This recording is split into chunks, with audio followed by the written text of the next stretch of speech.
All right, everyone, welcome back. This is The End of the World with Michael and Stu. I'm Michael. I am Stu, and today we are talking about a classic pub crawl film, namely The World's End, directed by Edgar Wright and starring Simon Pegg, Nick Frost, et al. But before we get into that, I wanted to go over a little story that Michael sent to me earlier. That's some really good, uplifting news, actually. It's just like it was written this morning, just a little Sunday, all the fluff that they come out with on Sunday afternoon, Sunday mornings, Sunday afternoons. Just people have a good time reading, just taking a little content, And basically the story is about the fact that and it's from CNN.com, a catastrophic earthquake and tsunami are inevitable for the coast of the Pacific Northwest, scientists say. Planning for that means imagining a disaster unlike anything that's ever hit the modern United States. I really do. So there's two things I really love out of the gates here. One is the headline. Yeah. Because it's one of these classic, like, that CNN is definitely become like expert in, these sort of headlines that hint so that you have to scroll, right? Yeah. So it's like instead of saying like Pacific Northwest under risk of inevitable tsunami, the headline reads, "This part of the U.S. is at highest risk for a devastating tsunami." And it's like these articles now that are all about the attention economy. Is it me here in Alabama? Yeah, it's also like totally indistinguishable from an article that's like, "This happy hour, provides great oysters for $1. These 13 deals. You won't believe what this royal family member said about X or whatever. Right. That's right. So it's like you scroll down and it's like, okay, that's definitely a part of the U.S. Pacific Northwest, and it's definitely bad. I mean, it looks like. I mean, I guess. Are there non-devastating tsunamis? What's the situation there? Right. I mean, I assume there's like a mini tsunami, where the wave is like 6 like feet a tropical storm version. Yeah. That's actually a good question. I haven't looked into this at all. Like, what is the tsunami like curve? Right? Is there after a certain? When does it acquire tsunami status?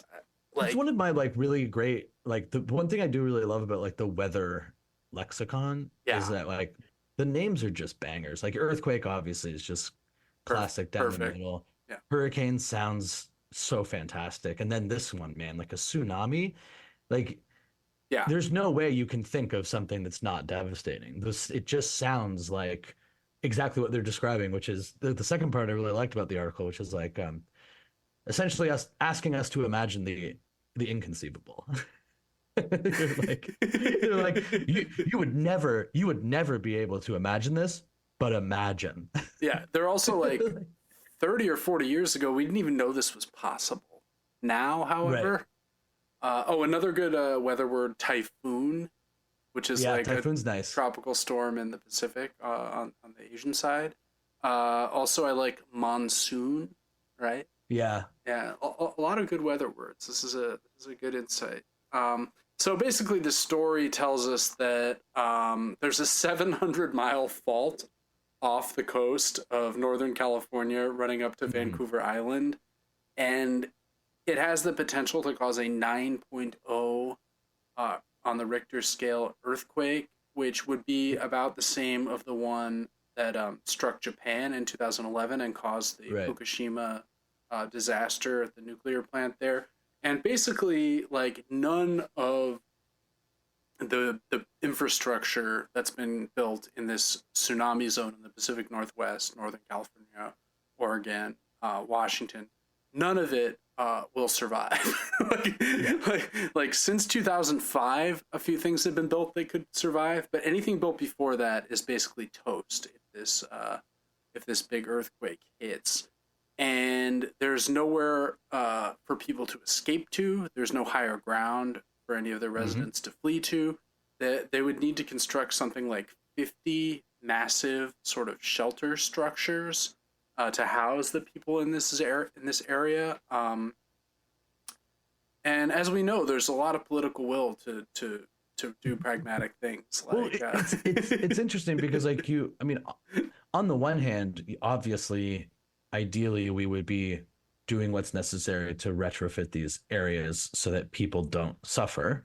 But Michael, where's the profit in that? Come on. Right, but like it's one of these classic scenarios of like the situation. I mean, this is obviously a little bit different than like climate change denialism, ignoring the reality of what seems to be like coming. This is like a sort of freak thing in the sense of like, wow, it turns out that once, they say that it happens every 500 years. And so it could be 200 years or less. So they don't know. Yeah. But it is kind of like, I mean, at a certain point, these coastal areas, I don't know how much retrofitting we've got left in us. We're just going to like keep trying to protect these places that are just going to be like overwhelmed eventually.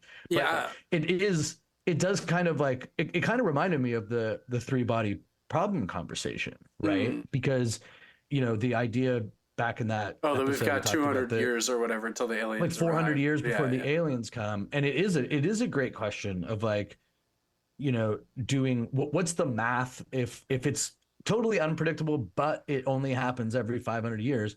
How do you determine the right? Because at least with the three body problem, in 400 years, all right, they're the aliens, right? Whereas in this case, it's like, well, it could be 5 years, it could be 99 years, it could be, and like again, it sort of speaks to the, if not impossibility, like the incredible difficulty of it, because like if it can happen anytime, right? So even if we get started tomorrow, the earthquake could come the day after tomorrow. Right. And you can't exactly be like, let's do a mandatory evacuation of these 3 states because it could be any day now. Well, it's not the whole state, but it's like part of the state where most of the people do happen to live, right? Yeah. And it's like, but still, even this well-intentioned person who, the classic, like the scientists with the findings, it's like, not sleeping because of what they have discovered, and it's like, what the quote here is, this is a senior advisor of infrastructure and risk at Portland State University, says, what keeps me up at night is that I know we're not taking the steps that we need to as fast as we should be to protect our people, which I think a lot of people in the infrastructure and risk community can relate to that sentiment.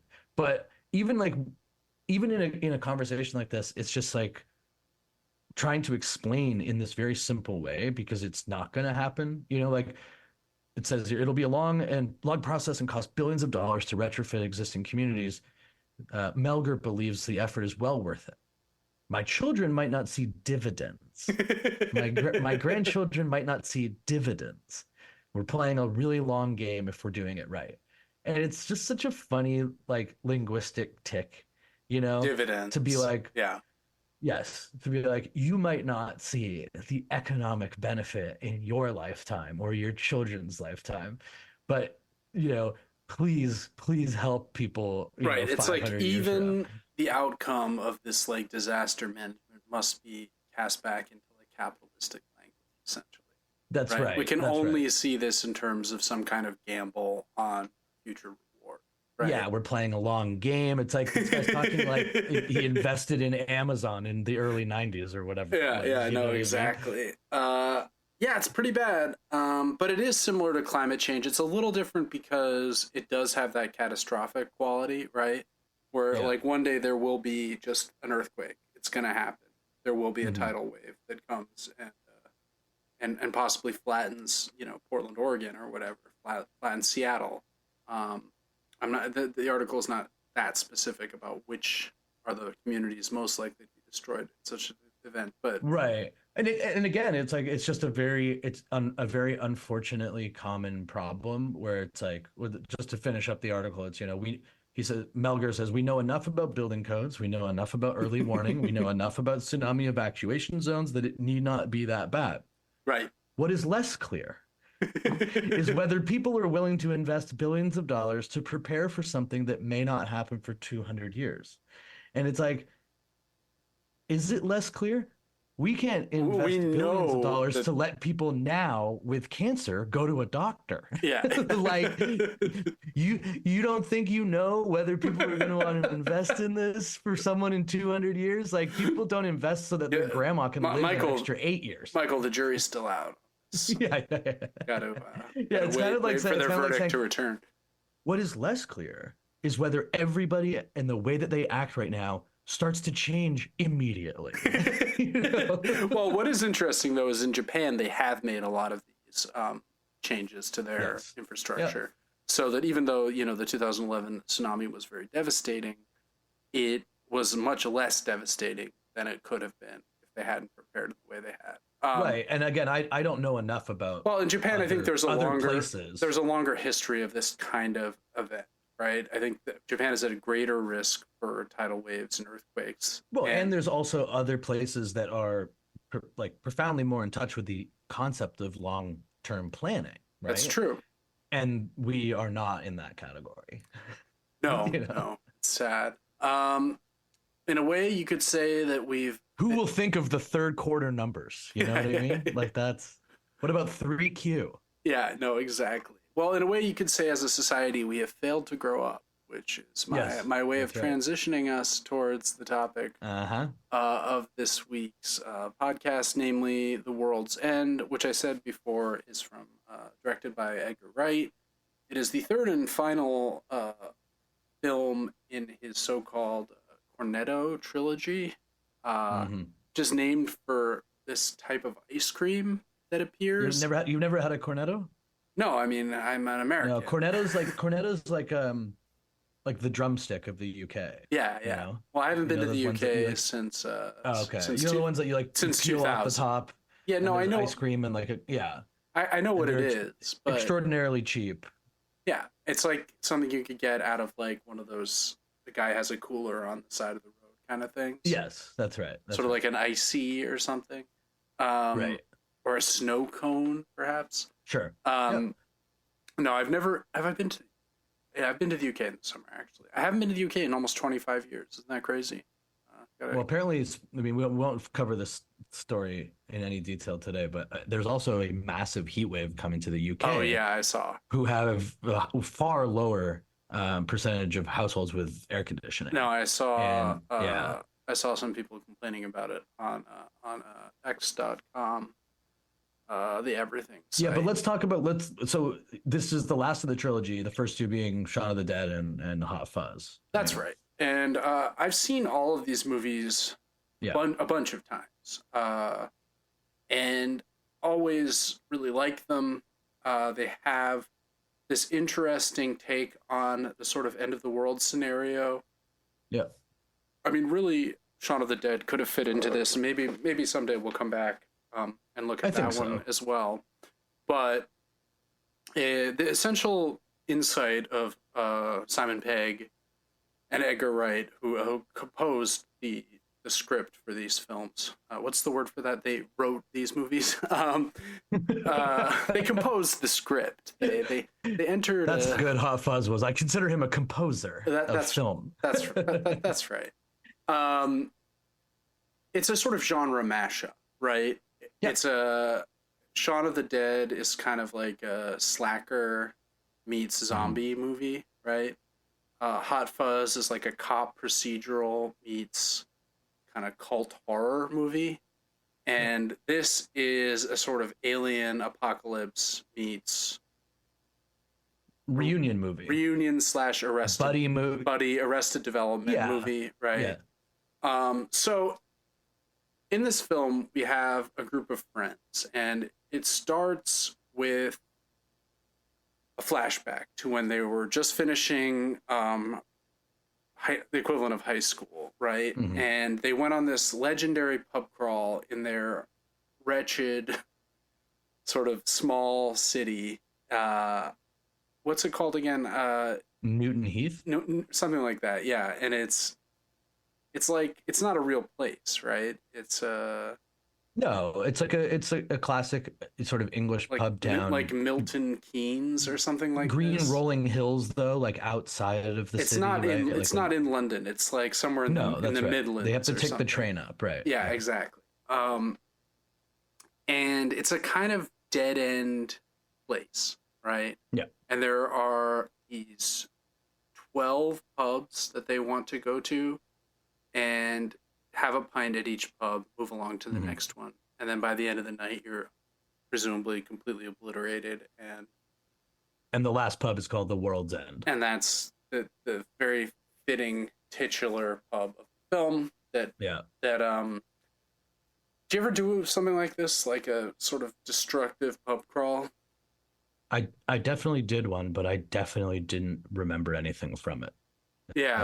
As I think it's part of the tradition. I did one when I was in Ireland, in Dublin, and it was 2003. It was the Celtic Tiger boom. So everyone was like, I was about to go to my senior year of college, and everyone who was around my age had these high-paying corporate jobs because all these companies had relocated to Dublin for tax reasons, basically. Right. So there were a bunch of young people who were all rich. I mean, not rich, but like effectively very well paid. Right. No kids, disposable income ever. Yeah. And I was just literally going to look at like the Martello Tower, which is in Ulysses, right? It's like where Buck Mulligan lives in Ulysses. I was there on I was writing a book about like literary Dublin. The book never got written. I ended up completely screwing that up. But yeah, I ran into this gang of like young people, semi-professional, and they're like, "Come on, mate, like let's go on a pub crawl." And I was like, in my wild and utterly crazed college era,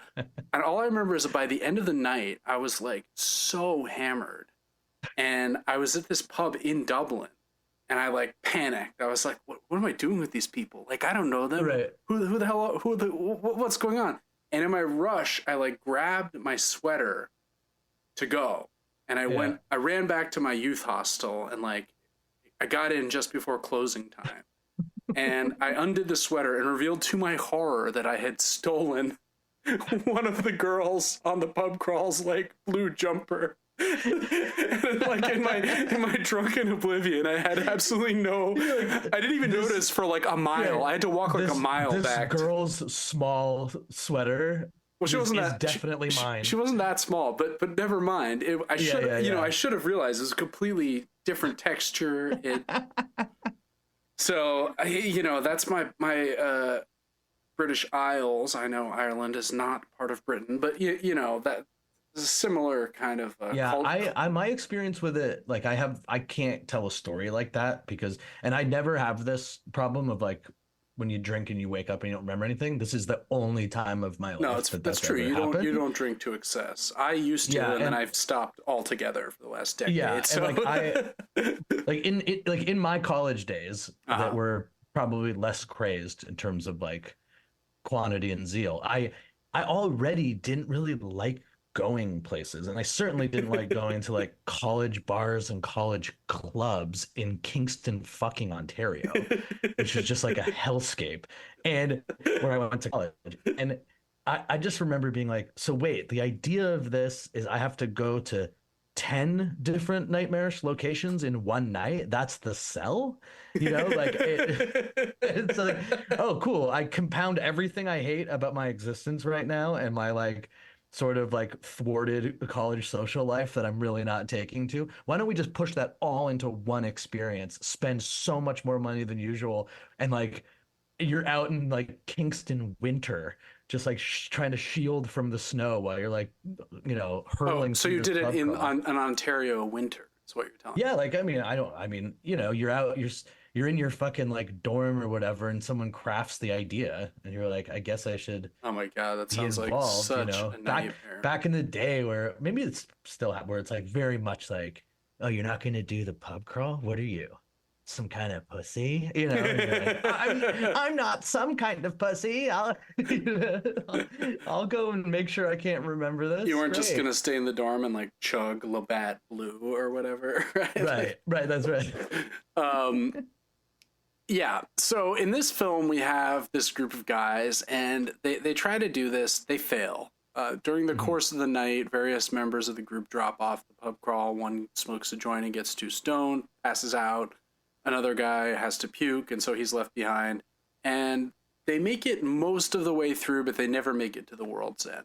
And it's morning, and flash forward to 23, 24 years later, if we're to assume this is set when the movie came out, which I think it is. That pub crawl took place in 1990, and it's now 2012, 2013, and we see what's become of these 5 friends, and basically 4 of the 5 friends have grown up.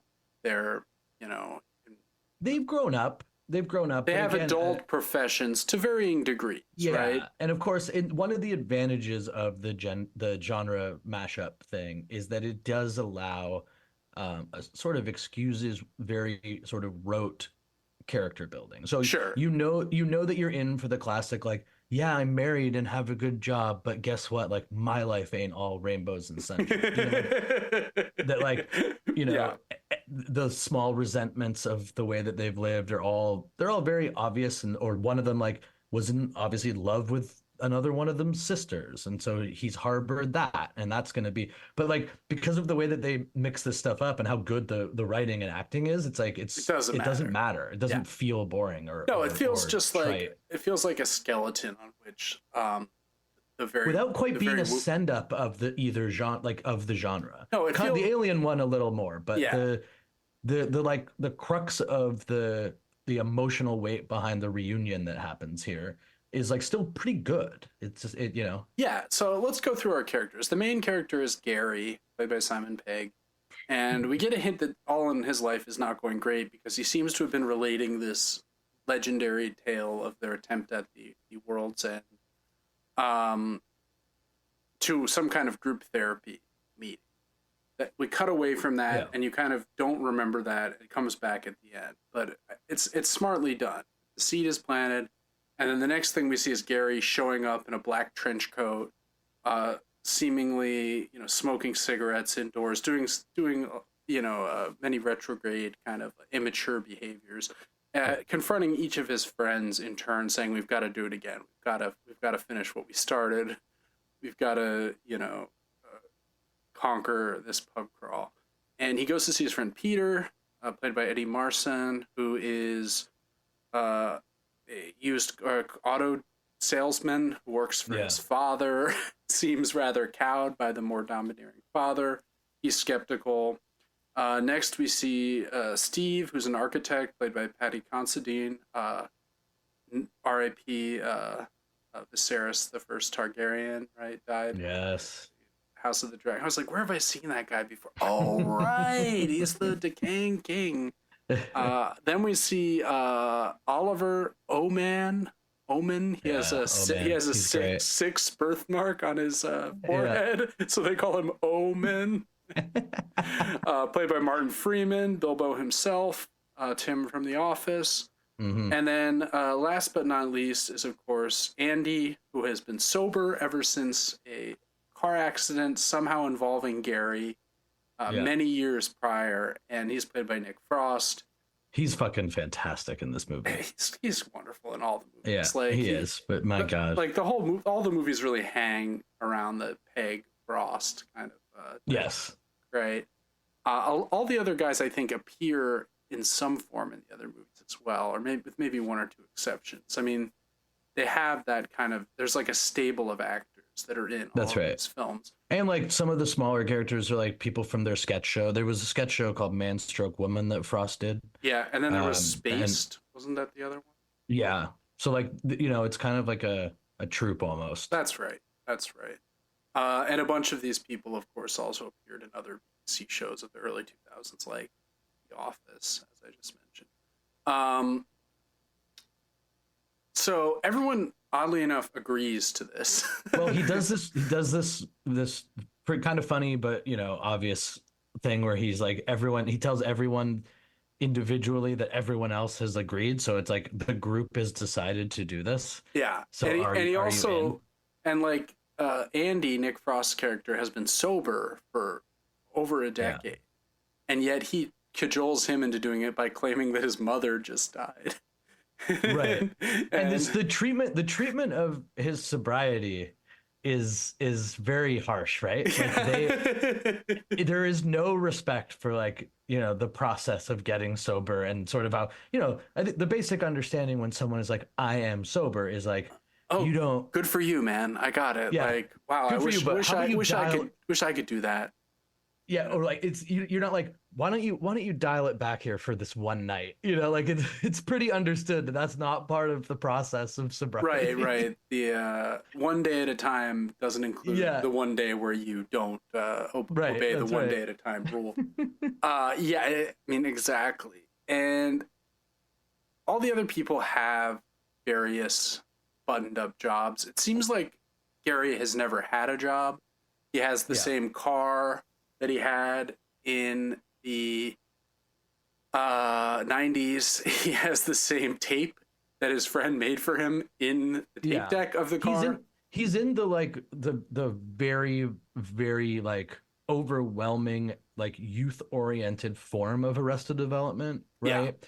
Of like my high school days were my peak and I wanted to recreate them. And anybody that has moved on from that, it's actually like a mark against them yeah, and they are to blame. they're a traitor. They betrayed Right. And the then like dream. as you get into the first act of the movie, it becomes clear that like what's being presented is five different people in different sorts of the arrested development that pervades our culture and society, right? So like the guy who's hung up on the girl from high school, That's right. the guy who's like lost his wife and is trying to fix it, the guy who can't tell his father he doesn't want to sell cars anymore, the guy who's like stuck being the like really cheesy real estate salesman, right? Like everyone's got their own way of being stuck. And what works for the movie is that Gary is like such an extreme and childish version of that, that they all get to sort of excuse their more adult stasis. Exactly. I think that's really well said. So they get back to their town. Gary picks them up at the train station. Uh, He's late. he's He's like an he's an hour late. hour late. They're just sitting on the curb on a And bench. starts one of my favorite sequences of the movie where they all start piecing together that he has everything from back then Yeah, still, yeah. and they're like, he plays like a song from back in the day, He's like, I put that on a mixtape for you, and he's like, I yeah, and his know. other friends like, didn't I put that on a mixtape for you? He's like, yeah, it's right here. And the guy's like thinking that maybe Gary got it for the trip, is like, whoa, where'd you find that? And he's like, in the tape player. Yeah.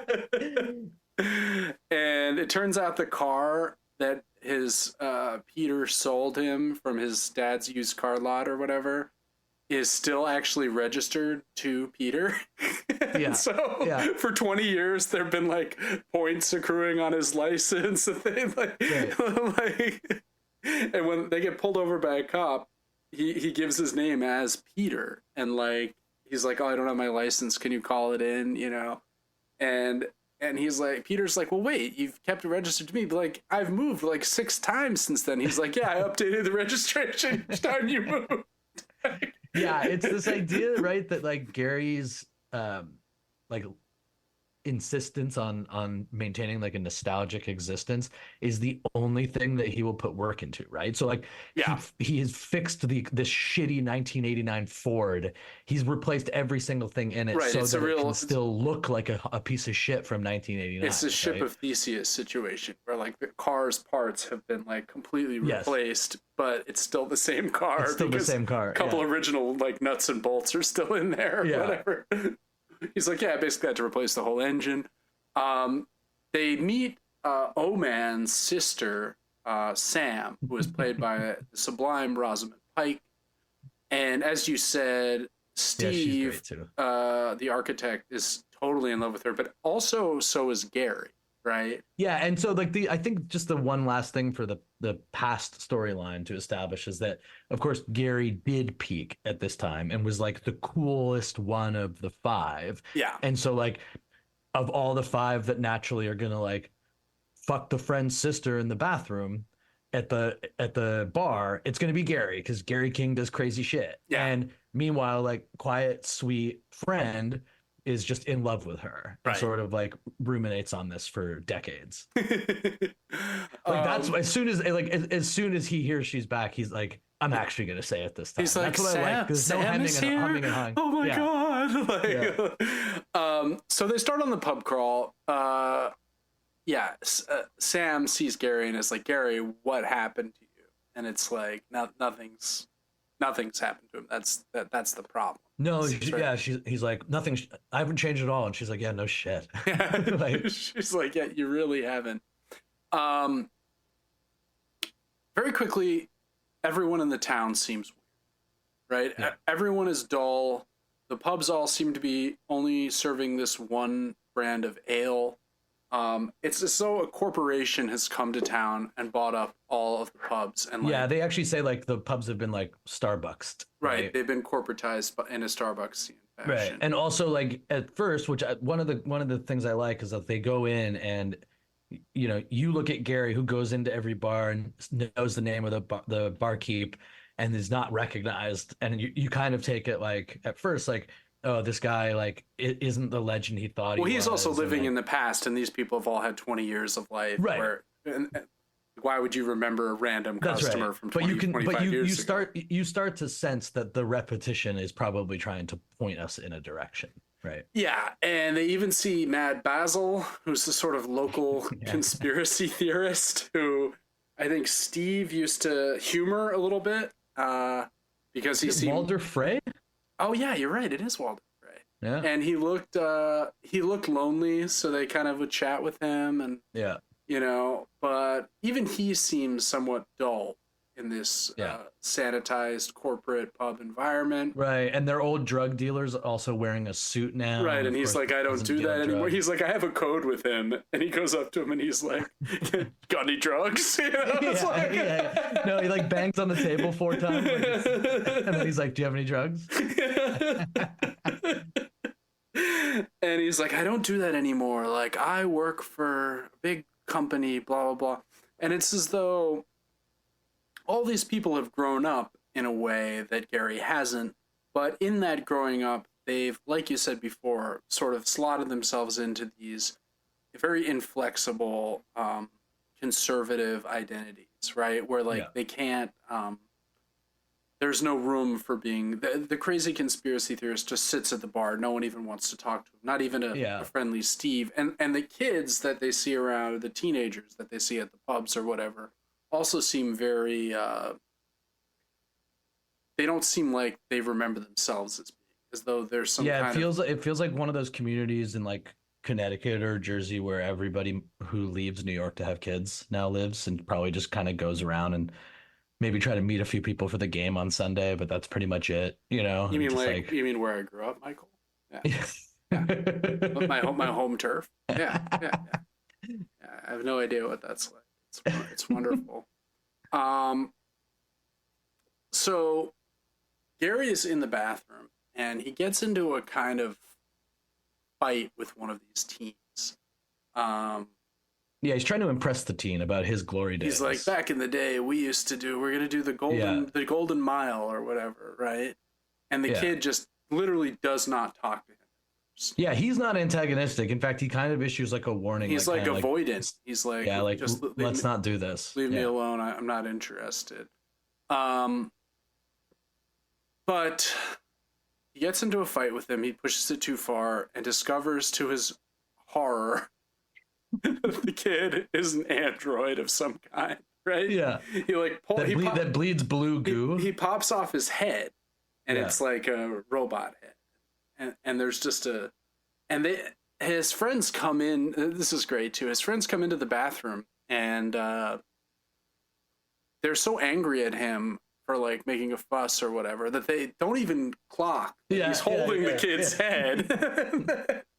And the body's lying there like moving, and then the kid's face is still moving. And at this point they discover that, oh no, like the town has been replaced by androids, right? And now all the other teenage kids come in, and this 5-on-5 brawl of the younger generation against these guys begins. And it's like a very, very classic, like British comedy moment where it's this really extended fight scene. And then at the end, it's like well, how do we not draw attention to ourselves in the pub? And one of them's like, 10 different people have come in here and no one has emerged. Like they're so they're like they like it's like the British style of like like hitting the reality of like the absurdity of the film moment on the nose, but in that like dry, like that dry, witty way of like, well, people are going to be confused as to why no one's come out of here yet. And the only way they're not, right? No one has noticed at all. And they or nobody cares. The only way they've decided that they can maintain their cover is to just continue on with the pub crawl. Having discovered that everyone in the town is probably replaced by androids, they're like, well, we should probably get out of here. But no, they'll be on to us if we do that. This is the very loose leap that is made to justify the entire movie. Exactly. Right? And you just kind of roll with it, even though it's really ridiculous. And conveniently also the robots, the androids, whom they eventually take to calling blanks, right? Yeah. Are incredibly inept at fighting.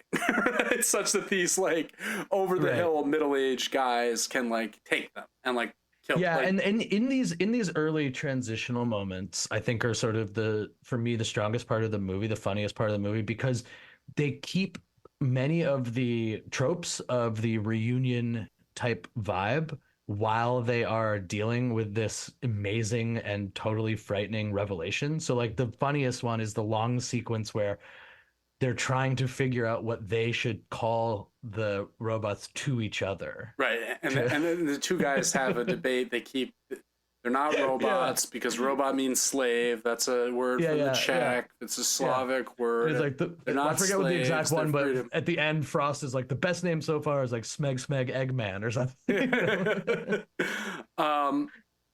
Eventually, they run into Basil, the conspiracy theorist, and of course, it's the classic trope of like the guy who's been like, the sky is falling, for 25 years, and the sky is actually falling.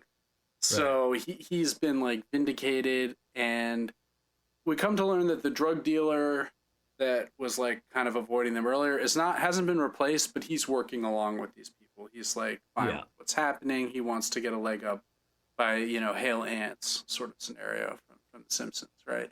I can be very useful to you as you dominate our society. They run into their old teacher, who is Pierce Brosnan, of course.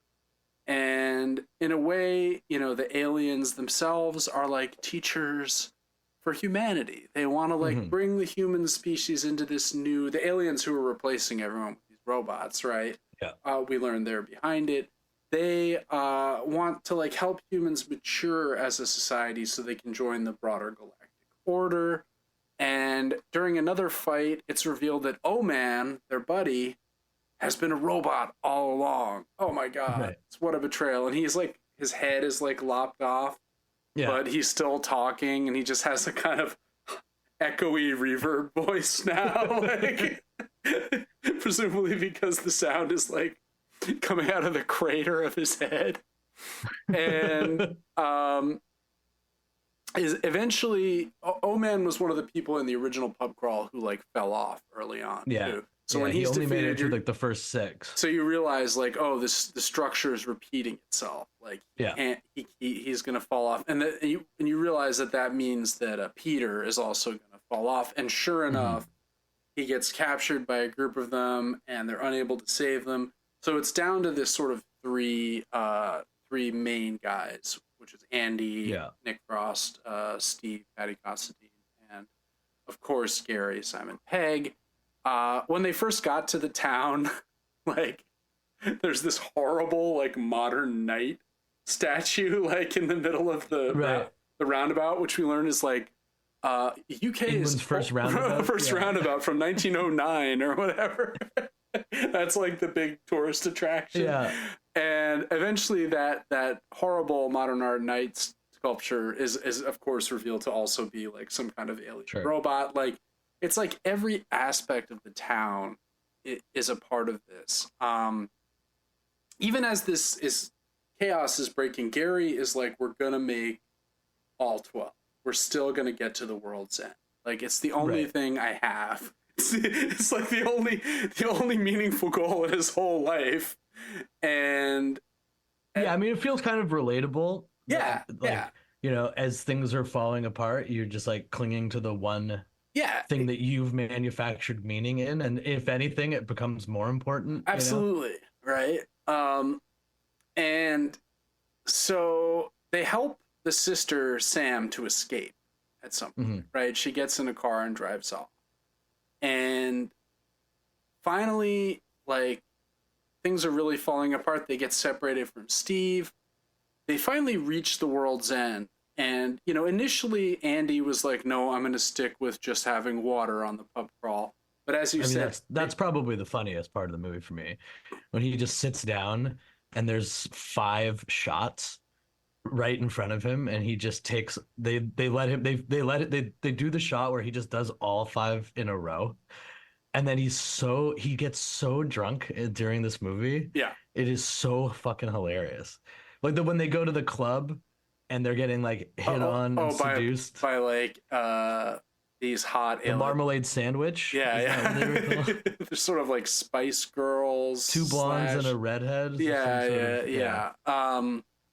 And that's when Sam, the I mean, sister. Frost is just an amazing drunk. Oh yeah. As an actor. I mean, it is so spot on. Oh yeah. And Sam notices a guy who's like, "Hey Sam," who like she went out with, and that's when she freaks out because that guy is dead. Right, he died in an accident, like, and the aliens, maybe not realizing this, have just recreated him, a duplicate. Yeah. And so that's when she's like, "All right, this is something totally sinister." They eventually get to the world's end, and they're fighting because Gary just wants to have that final pint to finish off the thing. Andy's like, "No, we need to let's not do that." And in the process, they like pull one of the taps. Which I didn't quite understand why at that point. Why Andy cared if he just had just one more like beer. Let him have the beer. That part really made no sense to me, but that's fine. It's just I agree. That felt like a bit of a manufactured conflict.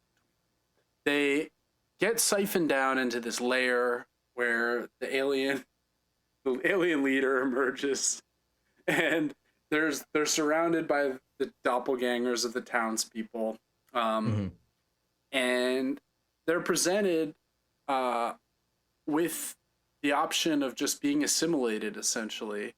And and that you can also like get a younger version of yourself. Yeah, you just live your life as and he, and Simon Pegg's character sees the young Gary, right? Yeah, and like for him, it should be like a slam dunk because the whole movie he's been living in this delusion. And he was the cool guy, and now the manufactured version of him is this great looking young guy. But of course he has learned too much, and he sort of rallies to the cause of humanity. Yeah, and he says, they say, "Let the man you have become be the boy you were." I know. It's a great line. It's a very Wordsworthian. Like, the child is the father of the man. Yeah. I wish all my days could be bound each to each in natural piety, right? Like, given what he's now sort of learned on the trip, it's actually like life is about that failure, and humanity is only defined by its fucked up. Absolutely. And so death is the mother of beauty, etc. And he says that aliens have judged mankind as a civilization of fuck-ups, but that's what they are, and that's fine, right? Like, as you said, the people who get replaced are mulched. Right, they get turned into mulch, and they're like used to fertilize crops and stuff. It sounds so great. And the aliens inform them that the humans are the most belligerent, stubborn, and idiotic. They're like the number one least civilized. The absolute worst group they've ever done this with. And they have several installations at different points around the globe where they're ingratiating themselves.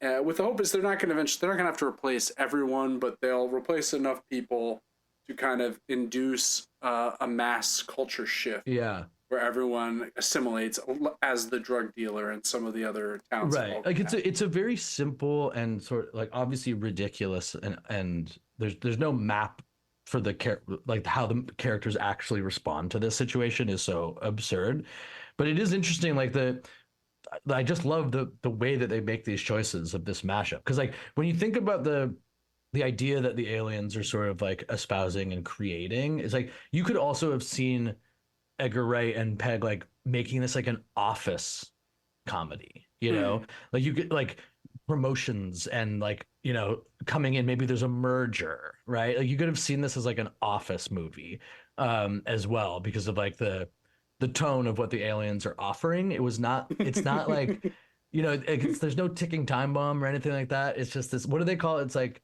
peaceful indoctrination. Yeah, right? yeah. They're gonna slowly convert Earth's Right. Look, life is just casually going to the pub for a pint and staring emptily at the soccer game. And like, that's what's your problem? And that's fine. And that's fine. That's yeah, right. Yeah. That's right. And eventually Gary and Andy are so annoying that the aliens are just like, yeah, I love that. The aliens are just bail. like, fuck it.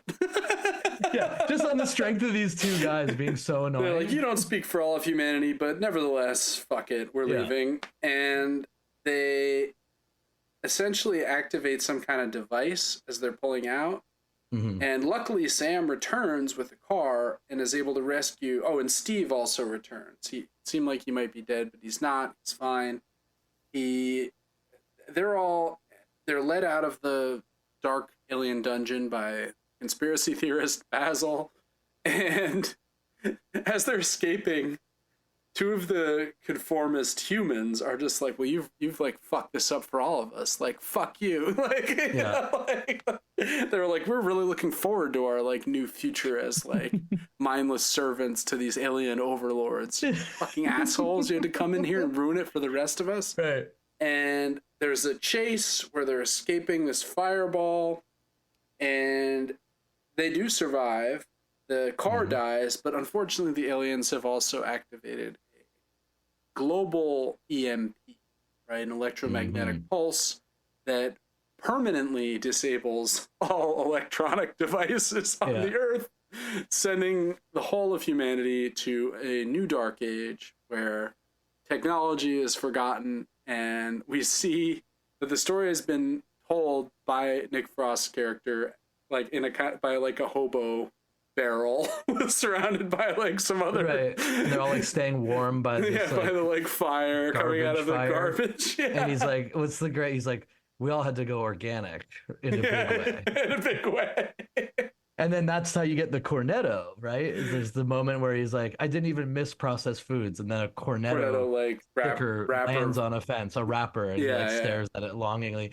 Yeah, it is. I actually like didn't like, and we talked about this before. I didn't really like the ending, but I loved the very end. Like I did think that was really funny to like jump into that future. Yeah. And just like see how this was being narrated. Right. We learned that like Steve has married Sam, right? Yeah. And they're living together. They kind of live this like as close to idyllic life as possible. And like, under the circumstances, yeah, they like, you know what I mean, like they have like what amounts to like kind of like a country house, and they like live simply and in love. And there's a great quote, because it's like one of my favorite lines of the movie is that it's the most transparently like ham-handed plot storyline of the whole movie, and he's telling the story to all these people, and he's like, they got together in the end, didn't see that coming. And it's like, oh, that's hilarious. Right. And then why don't you explain how it all ends for Gary? Well, so the at first, after the EMP goes off, all of the clones, the robot clones, are deactivated. But a couple weeks later, they all wake up, and the aliens are gone. So they're just kind of these robots that are wandering around, like looking for purpose. They're just like everyone else, essentially, including Ollie, their friend, who's lost the top of his head, but has glued a soccer ball with a smile on it. And he's still selling these shitty properties. He's still working as a real estate agent. But best of all, Simon Pegg's Gary has teamed up with the duplicates of his friends from when they were young, right? They were kind of created to entice them to go along with this plan. Look, you can be, your youthful self forever. And they've formed a kind of gang, like a sort of Old West style gang, where they go around advocating for the rights of these blanks, right? And so in a way, he gets to live out his dream of never having to grow up, right? Yeah. And that's like the most unlikely outcome you could have possibly imagined, right? Because at one point, like during the fight with Andy, Andy pulls down his sleeve and you see the sort of intake bracelet from the clinic where he's escaped from, like still, or just been, left still. And you have this sense like, oh my God, this guy's like doing this because this is like his last hurrah, right? Like he's gonna, maybe after this he throws in the towel. And usually these movies, right, end with that character being carted off to the mental hospital, or finding some giving up drink and like realizing it's time to grow up, and that's fine. And in this one instead they're just like, no, he gets to do the thing over and over again. He gets to just stay a kid forever like he always wanted. Yeah, I mean, I feel like the ending does feel a little tacked on, or like it all. I mean, I think the interaction with the aliens is very funny, and the fact that the aliens just give up, I think, is hilarious. But like, tacked on, I think, is the exact right thing, and it feels like probably for them time to move on from the vibe, because like it didn't feel like that to me with the first two. And I mean, this one, there were elements of this movie that were like, oh, like we can just make another one of these, and it's so easy for them to do now. There's this very set there's a formula. The genre changes a little bit for each one, but the plot elements are pretty similar. Because like the strength of these five dudes walking around in a pub crawl is, especially in the like British cinematic universe, is like more than enough to carry the movie. Absolutely. So they don't really have to worry about the fact that like, how do we end this? How about we just have them give up? Right. I mean, the strength of all these movies is the dialogue, right, and the relationships and the acting of the individual stars, right, and the way they sort of deal with the genre tropes that they encounter along the way. And like the like continued insistence on like that hyper dry, hyper realist dialogue of like British conversational comedy, while confronting increasingly ridiculous, like massive world changes, Yeah, and I mean, I think the metaphor of the end of the world in this one is just the idea that growing up is, in a sense, the end of the world, right? That like yeah. I mean, I would say that like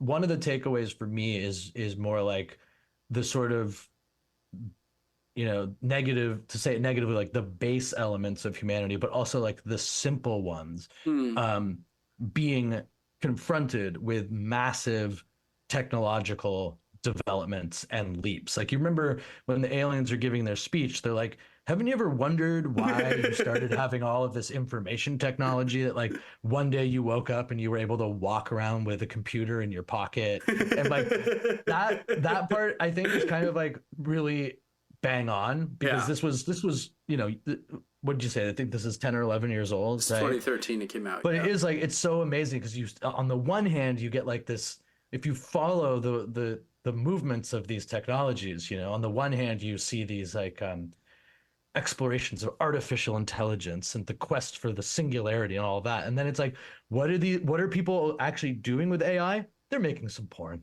Yeah, they're just making AI porn. And it's like, you go through this list of all these things with these incredible applications, but they often just run up against like, no, we're making memes on that.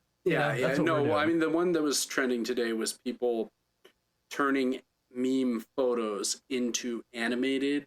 Like, oh really? Have you seen this? Like, the guy with his girlfriend looking back at the other girl thing that was like an inescapable meme. They made like a horrible AI video of that, and like the characters are like not walking in the same plane. It like doesn't look right, and people are like, now think about it. Now our like memes that we love so much, well, they've come to life. It's like this. Yeah, and like on the one hand, it like feels obviously again with the more negative side of it, like the depravity of some of these spheres is quite depressing and dark. It's also just interesting to see, like, again, like coming up against what are these unprecedented and in some cases previously like almost inconceivable developments that are now at our disposal that most people just don't care enough to like use it in any productive or like different way, and instead they just like keep their humdrum life and throw it into whatever new thing exists. That's right. I mean, yeah, I mean, technology doesn't really, I mean, it changes things, but it doesn't alter us fundamentally, right? That's what I think. Right. That's sort of like my take as it ties back into the podcast, right? Of like, yeah, you technology is doesn't appear to be solving our problems, and it's certainly not like altering the fabric and foundation of the human in a way that is going to like lead to, I don't know, long-term thinking that will prevent, property destruction and death in the billions when a tsunami hits. Yeah, exactly. I mean? And that way it ties in perfectly to what we're still worried about our dividends, even if it was possible to build a shield against the tsunami, which in and of itself sounds like a pretty cool project. Yeah. But you got to think of the bottom line, Michael. That's the only way we're going to get any of this stuff done. All right. Well, I think that's great. I think that's a good place to wrap this up. So what are we talking about next week?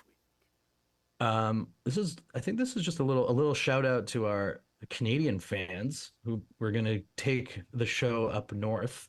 And we've got quite a few listeners in Canada. So we're going to be doing a look at one of my favorite books, a novel, which is the first of a trilogy, but I think really the only great book of the three, by Margaret Atwood, called Oryx and Crake, which is not it's not the same in any way as like Parable that we did recently. It has some similarities to it, though. But it has some similarities as like a kind of recent near future speculative fiction that Stu just started reading it. I think would already agree on, say what you will about Margaret Atwood, there are things in this book that she fucking nailed in a pretty substantially cool way that she got to. Yeah, it's a really good book, and I've only read about the first 25% of it or so, but I'm loving it, and I love the structure. I love the way it uses timelines. This is a rare foray into a book that I have read a couple times. And so we may not just have to have Stu explaining to everybody what the book is about while I admit that I've never read Byron or whatever the case may be. Fair enough. Although there's a bunch of Shakespeare talk in there, so yeah. Well, I'll get to bring out some of my literary acumen. Bonafides, bona fides. Yes. Fides. I'm really looking forward to it. I think it's gonna be great. But until then, please share the pod with a friend. Please review the pod. Please rate it. And follow us at Instagram, which is our big social media output. Oh, it's huge. At the end of the world WMS. Yeah, and until next time, this has been the end of the world with Michael and Stu. I'm Michael. I'm Stu, and we'll talk to you real soon.